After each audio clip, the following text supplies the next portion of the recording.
How do you get confident on camera? You want to start a YouTube channel, right? You want to start a Twitch, right? You want to be on Instagram. You want to be on TikTok. You want to make content.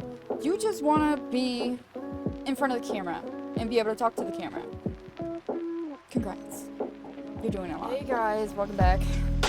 It's Bro Bunny. How you doing today? So today we're talking about confidence. How did I start? You know, like everybody on this freaking platform or any platform that literally tells you how to start a YouTube channel. They're like, just start. It's not that simple. I suffer from like chronic anxiety. So, what do I do to help my anxiety? What do I do to like be able to stand in front of this camera, edit my videos, be able to listen to my own freaking voice? Simple. I just deal with it. Confidence is like not just a black and white kind of thing. Like confidence or non-confidence. There's always a gray area. Everybody is in the gray area. But nobody wants to tell you that. It couldn't be me. I couldn't do that. Yes, you can. It's called fake it till you make it. And more than just that, it's called getting comfortable with yourself before you get comfortable with yourself, before you expect someone else to get comfortable with you. And what I mean by that, you don't have to love yourself, but you should. But you don't have to. And it's not like black and white, love yourself or don't love yourself. There's always that gray area. You're always gonna wake up in the morning, look like shit. It's my secret to confidence. How was I able to look at a camera to make content? How did I just like start staring at a camera, talking to a camera? Because I feel like, you know, like as a viewer watching YouTube, you feel like the person is talking to you. But they're freaking not. They're talking to a camera. Yeah, and that's scary. As a content creator, it is so scary. I'm literally talking to lenses.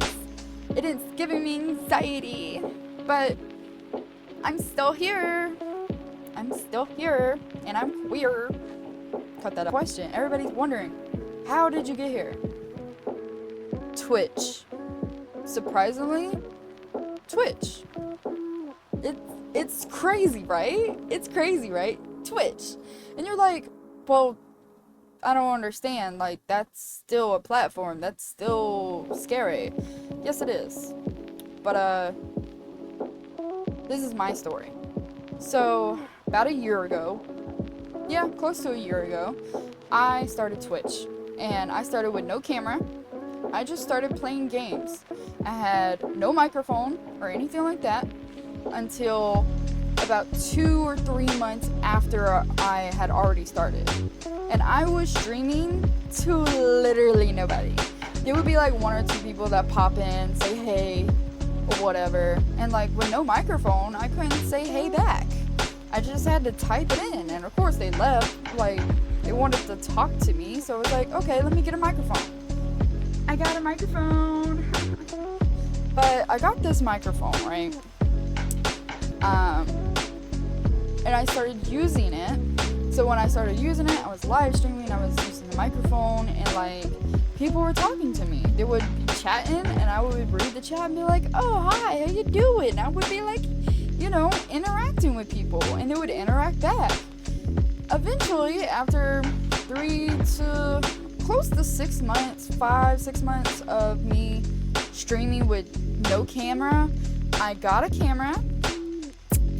And you don't have to get an expensive camera or anything like this. I literally got this camera for like, I don't know how much it was, but I got Twitch like really kind of popped off once I got my camera and whatever. But like the first few streams were so nerve-wracking. I felt so uncomfortable. The camera was watching me live. When I mean live, I mean live. Like, people could see me pick my nose if I did. People could see, like, you know, anything that was going on right then. I couldn't see anything. All I could see was my gameplay and the chats. That is it. I couldn't see anything else. So I think that really helps, because a lot of times we'll get cameras, or we'll get our phone or something like that, and then we like are looking at ourselves, like, you know, in the viewfinder, and then we're like, ew, I look ugly, ew, I don't like it, ew, I can see myself talking, or we're like, constantly looking at the viewfinder instead of the lenses where the people are looking at us. So that was a big adjustment for cameras. That was a big adjustment to look at something like that. And it go from no camera to having a camera look at you 24/7. And I get it. You're scared. You're like, but I don't want to start live streaming because they're gonna see me. You know, I can't just go back and edit the videos. But that's the best part about it. I personally think so. That's what helped me, is like, literally I would stream and then post. I would not even look at the videos. I would not edit the videos. I didn't want to see it. Eventually, yeah, I got comfortable. I was like, okay, let me edit these videos. Let me make some clips. Let me, you know, get my Twitch up and running. Let me do something. And then I started doing that. I started, fuck off, you whore. Wow, good morning. I started having to edit my videos. I started having to create clips, which forced me to get comfortable with seeing myself. But the thing is when I played video games and when I was playing with friends, I was my authentic self because I forgot the camera was even there. Like, yeah, I would like, you know, look up at the camera every time that I was like talking to my audience or like someone who was chatting.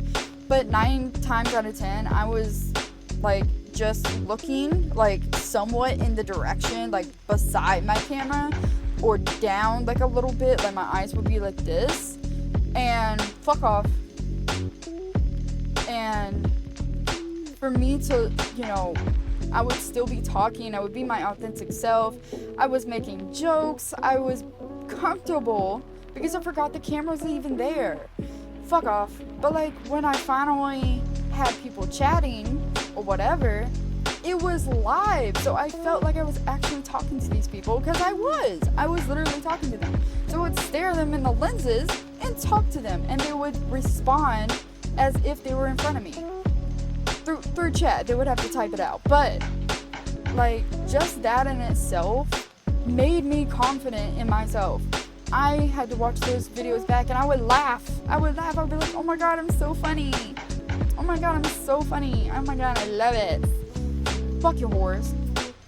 And I thought it was the funniest shit, you know? Like, I was so funny. I was just being myself completely. I was not even paying attention to that stupid camera. I was just like, this is great. This is great. And then, I will be honest, my Twitch flopped completely. I'm gonna go back to it. But my Twitch flopped. That's a story for another day.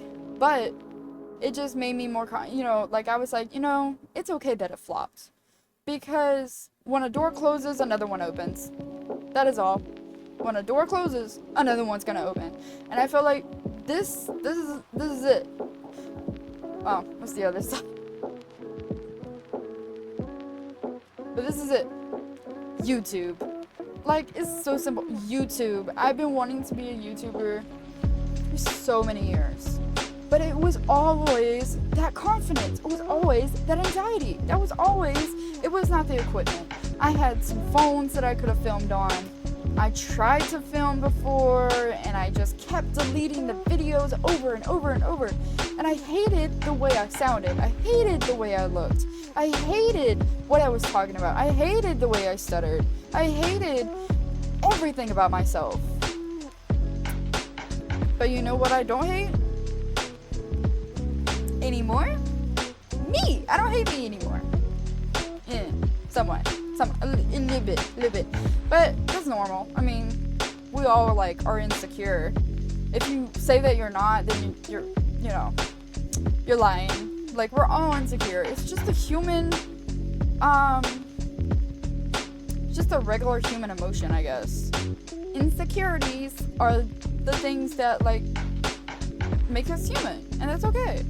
So just don't let your insecurities take over. Start something. Anything. Make videos for yourself. Hit the record button and just make it. And then you're gonna get more confident the more you watch, the more you go back and film it again. But the key trick when you film those videos, don't go back the same day. Do it for a week, and then at the end of the week, go back and watch, the first day and be like, cringe. The next day, that's cringy. After you, like, keep filming yourself, you keep getting comfortable in front of the camera, all of that footage is not for anybody except yourself unless you decide to post it later on. But it's building confidence. It's building comfortability with the camera. It's building being comfortable with yourself. And that's the most important part, is yourself. Be confident. Be you. Because nobody can be you but you. You bitch. Fuck off. But yeah, and then literally, if you want to, post videos without editing. You can do that. You can always delete it later. Because when you first start out on any platform whatsoever, you're not gonna go viral. As much as you think you will, you won't. And I had to learn that the hard way. You're not gonna go viral on your first couple videos. Like, I still haven't went viral on my TikTok or my Instagram for anything whatsoever. So, and I've made like 50 videos by now. You're not gonna go viral. It's not gonna happen. You might get like 100 views, but like, those people don't matter. They watch your video for 3 seconds. I think that's like the bare minimum. And then if they scroll away, that still counts as a view, I believe. So you're not gonna go viral. It doesn't matter. Whoever sees it, doesn't matter. Another pro tip, whatever, platform you're on, if you want to, you can literally just block everyone in your family. If you're so embarrassed or so, like, not ready to, be out as a content creator, that's okay. Block the people that you don't want to see it. It's that simple. I've blocked all of my family on all of my social medias because I don't want them to see it yet. I'm not ready for that. I don't want them to see me in my early stages because I don't want the negativity. I will be honest. I'm scared of the negativity. I'm scared of what they're gonna say. I'm scared of them hearing me cuss or me, seeing me tick. So I'm just not ready for that. But when I become successful, well, I'm already successful. I'm making a video that is successful. But when I become successful with revenue, then I might unblock them. Maybe. But just start. Just do something. Those are my tips how to do it. And if none of that works, maybe you're just not cut off to do it. Maybe you need to be the filmmaker and not the film, maybe you need to be the filmmaker and not the actress. That's also a possibility. If you love content and you want to make content, but you don't want to be the person who it is, find someone who does want to do content. I'm sure there's jobs out there on Facebook Marketplace who need, like, hi, I need a camera crew or something like that. It's so hard lagging around a freaking tripod all the time. I'm sure somebody would just like someone to go over there and get their phone and, do all the angles for them or whatever. If, you could be an editor if you like to do that. There's options rather than just being in front of the camera. And there's always the option to do faceless things or whatever your heart desires. That's all I got today. I know it's a lot, but these are my